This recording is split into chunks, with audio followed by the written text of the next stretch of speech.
Hey everyone, it's Cassie. Welcome back for another Trinity Stamps video. Today we're going to be making two Slimline cards and we're going to be using these cool products. This first one is the Best Place to Be stamp. We're just going to be using a couple from there, but you could use different stamps that you might have if you don't have that one.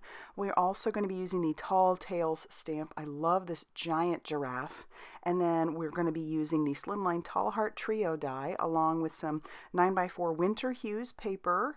That is Slimline paper, perfect. And then we also have the Slimline envelope die along with the add-on die, because we're going to make two different kinds of envelopes, or at least I'll show you those at the end using some specialty paper. All right, let's jump right into it. I've got some Express It cardstock inside of my Misty.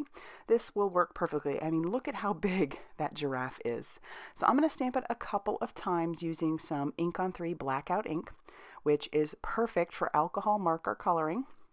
I'm going to be doing some Copic coloring, and I'll show you an easy way to color this giraffe, which might seem a little bit daunting if you look at one, how big he is and how many spots he has. So let's just get right into it. Instead of, while coloring this giraffe, going around each of those spots on him, we're going to just color right over the top of all of them. Because alcohol markers are transparent in nature, they layer on top of each other quite beautifully. So I'm starting with my lightest color. This is a Y26.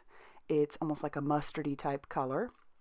And I'm, like I said, just going to color over the entire thing. And then we're even going to do our shading with our yellows right over the top of this as well. I'm not concerned about the spots at this point. And you could do this with any colors on the giraffe. Like let's say you wanted to color him pink and purple. You know, have his, as long as his skin color is, or you know, his background skin color is lighter than his spots or her spots, you could absolutely do this. So I'm bringing in the midtone, which is some YR24, just adding some shadowing and shading where I think it might be. This will sort of disappear just a little bit once we finally start coloring those spots, but it's something and it's in the background. Then I bring in the YR27, and then I'm going to work backwards and blend that out using the YR24, and then I don't think I bring in the Y26 back again, but you know, this way we've got some, not super dramatic, but we definitely have some color going on there where the shadowing and shading might be. All right, now we'll move on to his spots. So I'm going to start with some E37. That's going to be my lightest shade, and I'm going to do that on his feet too. But you see how nicely this warm brown goes right over the top of that, those Ys and those YRs? All I'm going to do is just fill in those colors. And I do love how the yellow underneath kind of just really keeps that brown nice and warm. So that's how simple it is as far as using your alcohol markers. If you wanted to watercolor, you would probably have to go around each of the spots. I mean, you could, you know, absolutely do it this way, but the colors are going to blend a little bit differently. So for alcohol markers, this is great. So my point is, don't be intimidated by just how big he is and how his spots are and the little spaces in between each of the spots. Just, you know, have fun. Color him how you'd like to. Like I said, I actually want to try to color him with maybe some pinks and purples or even different like blues, or, oh my gosh, how fun would that be if you did, you know, yeah, maybe I'll surprise y'all with some different ways to color him, because I have some ideas in my head right now as we go through this voiceover. He is just super, super cool. So, all right, and then we'll finish up now just bringing in our darker tone, which is an E59, and I'm going to just kind of put some shadowing and shading more towards the lower left-hand side of each of the spots. And I'm not going to blend it out either. You could, if you thought that was a little too dramatic for you, you could come back in with your E37 and blend that out. But I'm going to leave it as is. I want that to be just a little bit dramatic. I think that's really pleasing to the eye.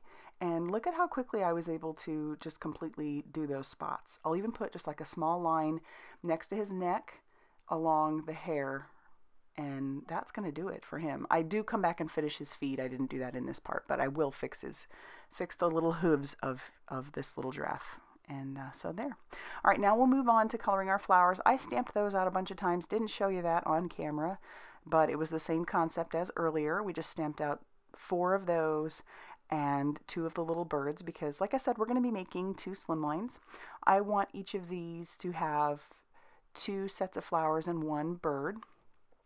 And you'll notice with my colors, I started with some V06 and then came in with some RV09, and that is quite dramatic, but honestly, I love that. So I'll come back in with that V05 and blend just a little bit, just to soften those edges a tiny bit, and that is really, really helpful.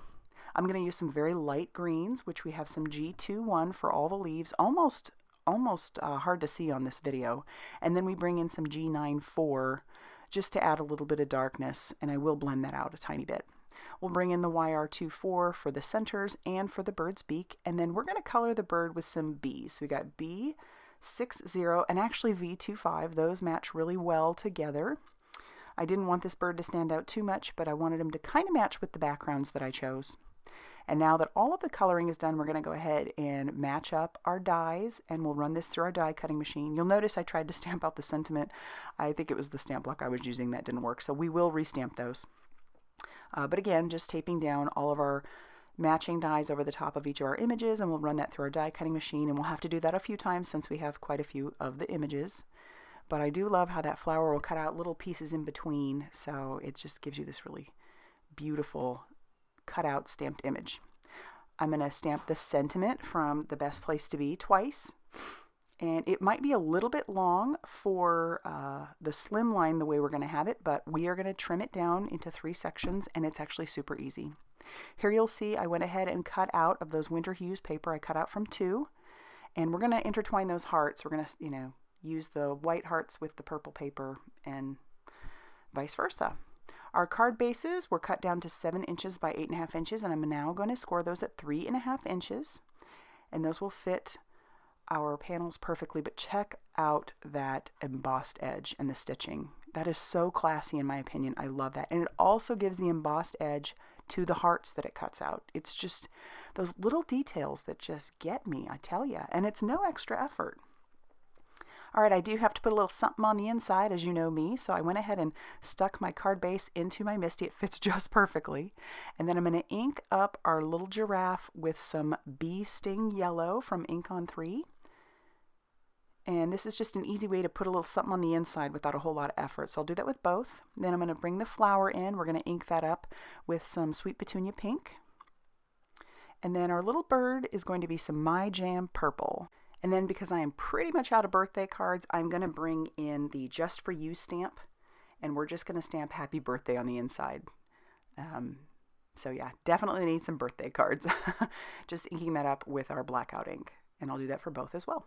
Now it's time for some assembly. We're going to just use some liquid glue to adhere down our card panel. You could pop this part up with some foam tape and then inlay your hearts, and it would just be really, really pretty that way as well.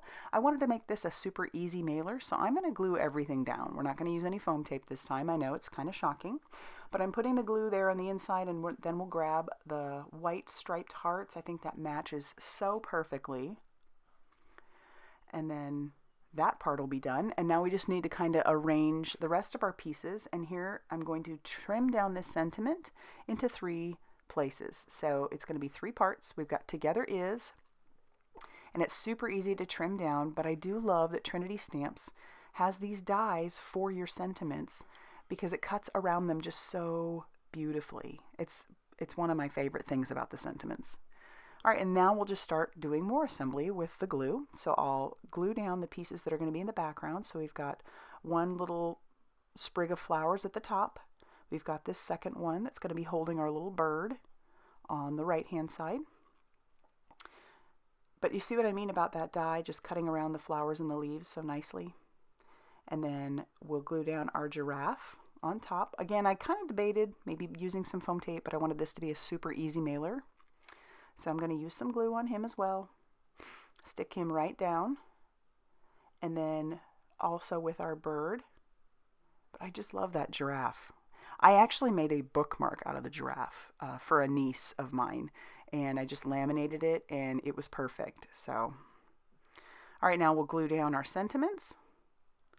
So I like how that works together is, and then we have The Best Place to Be. And that really took no effort, just trimming those apart. Now we've got to flip it over and trim off all of the excess. I do like to sometimes have my pieces go off the edge of the paper. It gives the illusion that there's more going on. And then I'm going to finish off the second card basically the same way. So here they are all finished. I love how these turned out. I'll also show you the envelopes that we made using some of that Tonic Silver CHEQUER specialty paper. But here are the cards. And for one of the envelopes, we have a top opening envelope. And that one just uses the Slimline envelope die. And then the second one is a side opening card, which uses both the Slimline envelope die and the Slimline envelope add-on. So you can make your envelopes either way. So if you liked this video, please hit that like button and consider subscribing if you have not already done so. I just want to take this opportunity to say a huge thank you for all the support that you guys have given me lately, from the liking and subscribing to using my affiliate links, and even, I know this is silly, but watching the commercials. You guys are incredible. I love y'all, and I will see you very soon in another video. Bye, everybody.